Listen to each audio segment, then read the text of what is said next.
जिस कारण से हमारा मन अप्रसन्न है, वह कारण हमारे अंदर है, हमारे भीतर है और हमारे ज्ञान का विषय भी है। उस ज्ञान के विषय बनाए हुए कारण को हम अपनी आत्मा से दूर करेंगे, अपने मन से दूर करेंगे, तो सुनिश्चित बात है कि हम वीतराग प्रभु के मार्ग पर चलने लायक बन जाएंगे। शास्त्रों में कहा है, भक्ति श्री वीतरागे,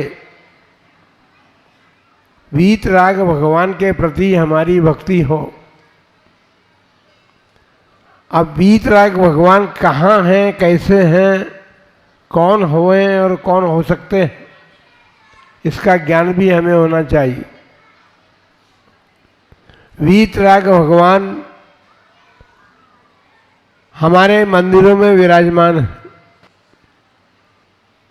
और मंदिरों में विराजमान वीतराग भगवान जो है, उसके साथ उन्होंने एक विशेषण दिया है, भक्ति श्री वीतरागे। जो वीतराग भगवान है उनके प्रति हमारी भक्ति हो।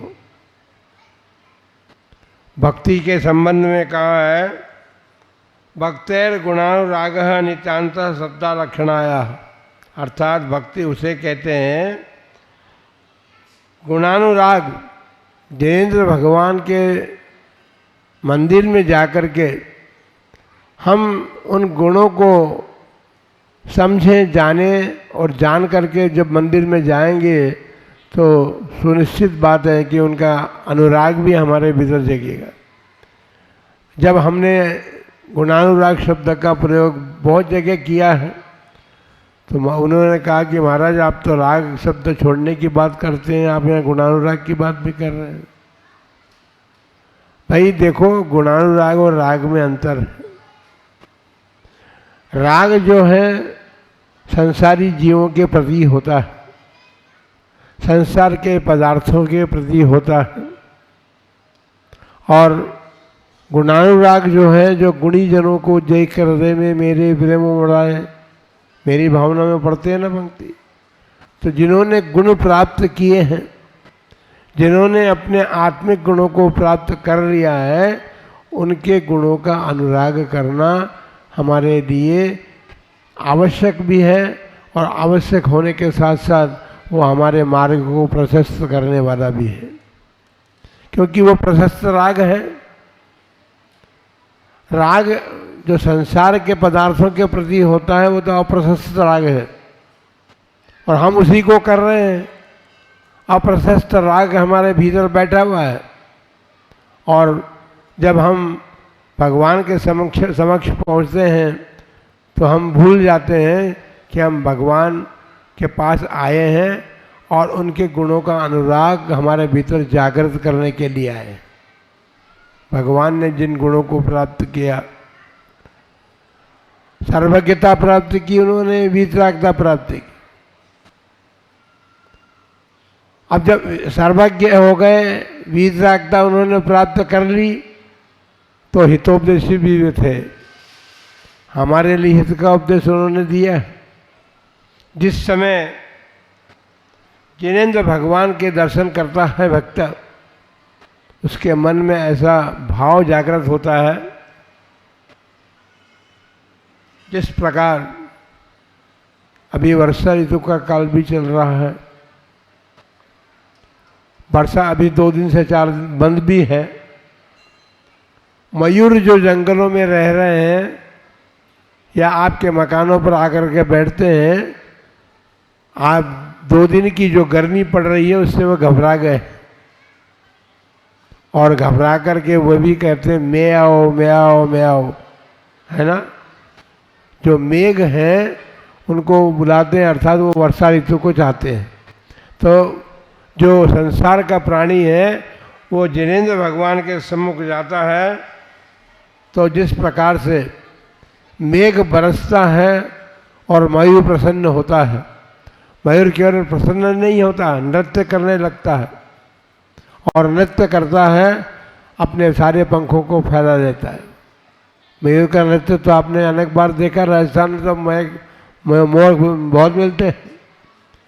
तो जिस समय उसके आनंद, उसका मतलब ये है कि मेघ जब बरसता है तो मेघ को बरसते हुए देख करके या उस वर्षा ऋतु को देख करके उसका मन हर्षित होता है, और हर्षित होता है तो फिर वो नृत्य करने लगता है। कभी आपने भगवान के सामने जाकर के नृत्य किया है? यहाँ तो संगीतकार आपको नृत्य कराते हैं, आप नाचते कूदते हैं, लेकिन नृत्य उसे कहते हैं, वो नृत्य जो है भीतर से जो हमारे उत्पन्न हुआ है हर्ष, उस हर्ष के कारण व्यक्ति के पांव अपने आप उठने लगते हैं। फिर वहाँ संगीतकार की जरूरत नहीं पड़ती, बाजों की जरूरत नहीं पड़ती। अपने मन में जब हम प्रसन्नता उत्पन्न करते हैं, पर किन को देख करके? भगवान को देख करके, कुटुंबीजनों को देख करके नहीं। कोई बात नहीं, यदि आपका कोई कुटुंबीजन बिछुड़ जाता है और वो बहुत दिनों के बाद आपके पास आ जाता है, मिल जाता है, उस समय आपको कैसे अभाव होते हैं? उस समय भी हर्ष होता है ना। तो उस समय जैसा हर्ष होता है, क्योंकि भगवान भी आपके वास्तविक कुटुंबी तो वही हैं। देवशास्त्र गुरु के अतिरिक्त आपका कुटुंब कौन हो सकता है? भगवान जब हमें मिले तो भगवान के सम्मुख हमने जब जाकर के दर्शन उनके किए तो हमारा मन मयूर नाचने लगने मयूर में नाचने लगने जाना चाहिए। जब मन मयूर नाचने लगता है तो उस समय के जो अंतरंग परिणाम होते हैं, वो अंतरंग परिणाम जो है हमारे पुण्य बंध के कारण है।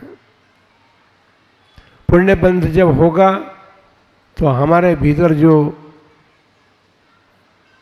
रोग लगे हैं, रोग से मतलब मेरा शारीरिक रोग से मतलब नहीं है, आत्मा के रोग जो हैं वे आत्मा के रोग दूर होने लगे। आत्मा के रोग दूर करना चाहते हो तो भगवान के सम्मुख जाकर के और दर्शन करते अपने मन को हर्षित कीजिए, हर्ष उत्पन्न कीजिए, क्योंकि तीन लोग के नाथ के सामने आप खड़े हैं। आपका कुटुंबी तो तीन लोग का नाथ नहीं है, लेकिन आप मंदिर में जाकर के भगवान के सम्मुख जब खड़े हैं तो तीन लोग के अधिपति आपके सम्मुख हैं, और जो तीन लोग के अधिपति हैं वो आप जो चाहें सो दे सकते हैं। पर चाहना इतना कोई उनके सामने संसार की किसी बात की चाहना नहीं करना। संसार से पृथक होने के मार्ग की खोज करने के लिए उनके सामने प्रार्थना करना कि भगवान हमें वो मार्ग बता दीजिए जिस मार्ग से आप इस अवस्था को प्राप्त हो गए। मैं भी वैसे बनना चाहता हूँ और मैं ऐसा ही बनना चाहता हूँ, इसलिए आपके सम्मुख आया हूँ, क्योंकि आपने वो पद प्राप्त कर लिया है। उस मार्ग पर चल करके तो मुझे मार्ग भी बताइए, पद तो मुझे दिखाई दे रहा है। भगवान अपने पद की बात करेंगे भी नहीं, लेकिन भगवान मार्ग बता सकते हैं।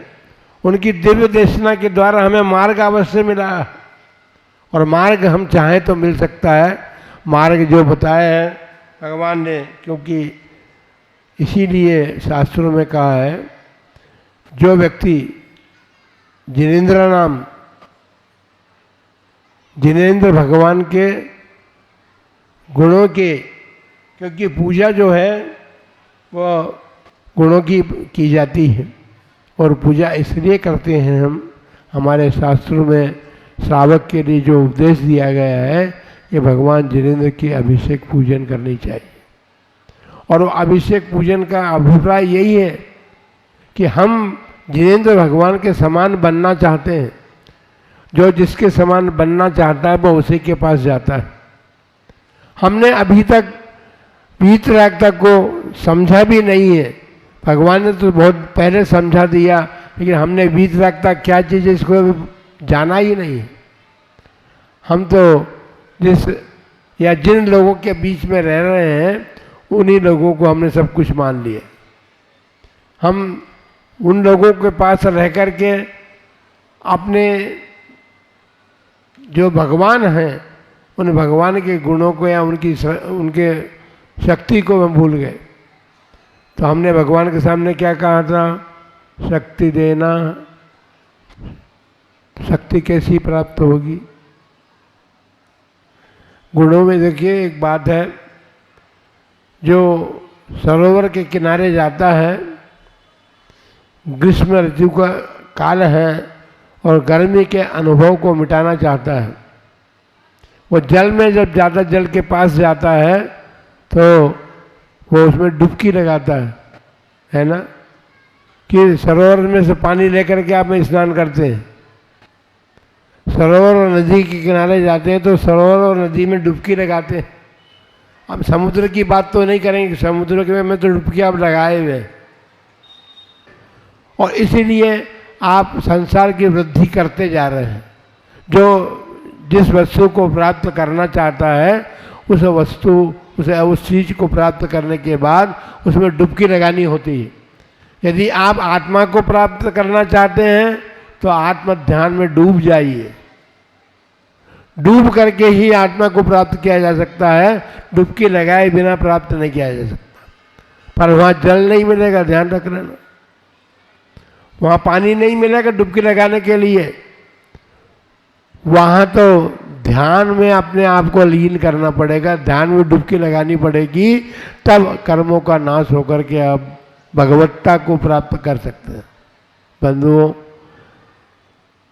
ये वीतराग मार्ग, ये वीतराग प्रभु का जो मार्ग है वो ऐसा ही मार्ग है जिन्होंने सम्यक दर्शन, सम्यक ज्ञान, सम्यक चारित्र को प्राप्त करने की भावना व्यक्त की भगवान के सामने, और फिर भगवान कहते हैं कि उसमें डूब जाओ। महाराज डूब जाएंगे तो हम बचेंगे कि नहीं बचेंगे, ये भी ठीक बात है।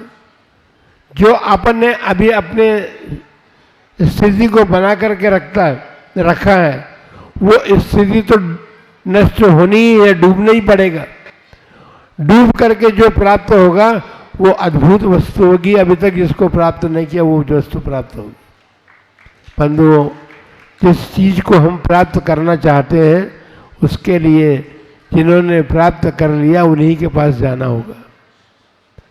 संसारी प्राणियों के बीच में रह करके वो भी प्राप्त नहीं होगी।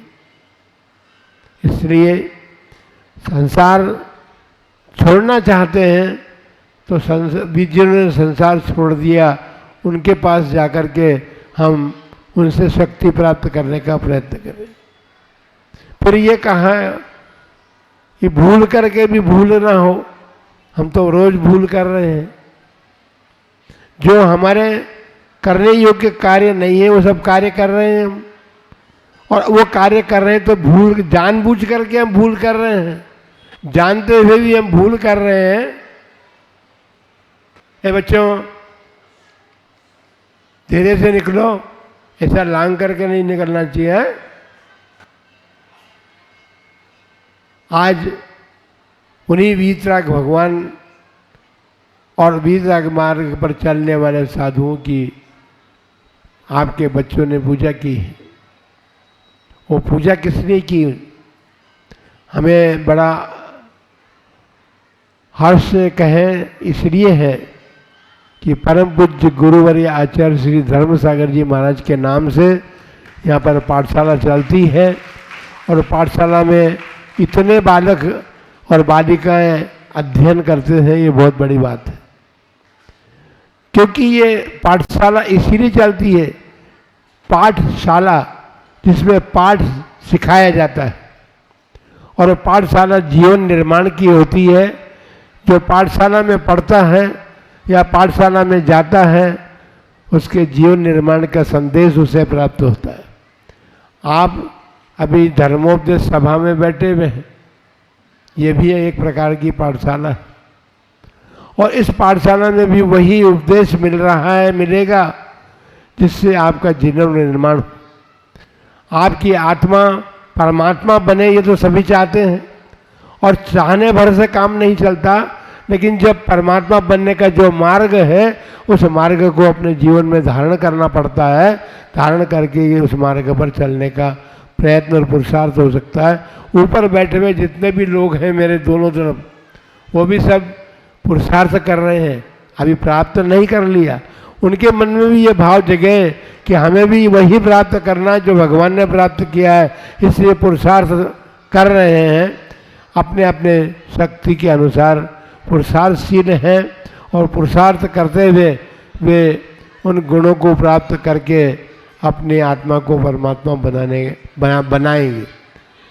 बंधुओं, इन छोटे छोटे बालकों में यदि इस पाठशाला के माध्यम से संस्कार बन गए तो ये अपने जीवन में वो समर्थ बना सकते हैं इस बात के लिए कि फिर कोई भी शक्ति उनके पास में आए, उनके सामने आए, कोई भी शक्ति उनको परिवर्तित करने में सामर्थ्य प्राप्त नहीं कर सकती। बंधुओं, ये छोटे छोटे बालक आज आपके यहाँ ये बाल्यावस्था है, ये बड़े भी होंगे और बड़े होने के बाद बच्चों ज़रा ध्यान से बात हमारी सुनो। हम आप सबके लिए एक बात कह रहे हैं, अभी तक बड़ों की बात कर ली हमने, भगवान की बात बता दी, हम आप लोगों के लिए बात बता रहे हैं कि अपने जीवन का निर्माण यदि आप करना चाहते हैं तो उन सभी बातों से बचने का प्रयत्न करें जो बातें हमारे जीवन को खराब करने वाली है। ये मोबाइल के युग में वो सब बातें परोसी जाती है जिनके कारण बालकों का जीवन खराब होता है, क्योंकि कोमल बुद्धि होते हैं बच्चे और कोमल बुद्धि होने के कारण ये बहुत जल्दी ग्रहण करते हैं और जब बहुत जल्दी ग्रहण कर लेते हैं तो फिर बाद में पछताना पड़ता है इन लोगों। इसलिए आप लोग इस बात का ध्यान रखना कि शादी तो आप सभी करेंगे, है ना, कि नहीं करेंगे? सब बाल ब्रह्मचारी बनेंगे हमारे जैसे, तो आ जाना फिर हमारे पास में, हम तुमको सबको बाल ब्रह्मचारी बनाएंगे। लेकिन यदि माता पिता के समान आपको भी संसार बसाना है तो संसार बसाने के लिए एक नियम अपने जीवन में ध्यान रखना कि हम संसार बसाएंगे और अपना घर बसाएंगे। घर बसाया जाता है, मकान बनाया जाता है, दोनों बात ध्यान रखना। मकान तो बनाया जाता है और घर बसाया जाता है।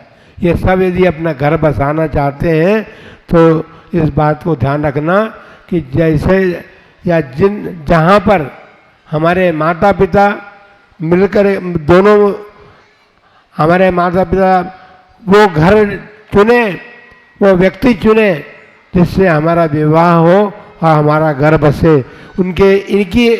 इनकी इच्छा के बिना हम कुछ नहीं करेंगे। चाहे मोबाइल में आप बायोडाटा पढ़ो, चाहे अखबार में बायोडाटा पढ़ो, लेकिन उन बायोडाटा में कोई दम नहीं है। उन बायोडाटा में तो आपको ठगने की बात है। इसलिए आपके माता पिता जो हैं आपको ठगने वाले तो नहीं हैं, क्योंकि उन्होंने आपको जन्म दिया है और उन्होंने जब जन्म दिया है तो आपको उन पर विश्वास रखना चाहिए और उन पर विश्वास रखेंगे तो आपका घर भी सही बसेगा और फिर मकान भी बन जाएगा। कोई बात नहीं, मकान भी बन जाएगा। मकान तो बने बनाए हैं सब, लेकिन घर बसाने की बात है तो घर में अच्छे कुल में आपका घर बसे। इन्हीं मंगल भावनाओं के साथ हम ये भावना लाते हैं कि आप जिस प्रकार से वीतराग बनना चाहते हैं, वीतरागता का मार्ग जो है उसको अपना करके ही वीतराग बन सकते हैं। उसी प्रकार सुखी घर बसाने के लिए आपको अपने माता पिता की आज्ञा माननी चाहिए और माता पिता की आज्ञा मान करके ही वो निर्णय करना चाहिए जिससे आपका घर भी सुखी बन सके, आपका जीवन सुखी बन सके। इन्हीं मंगलमय भावना के साथ श्री बोलो महावीर भगवान की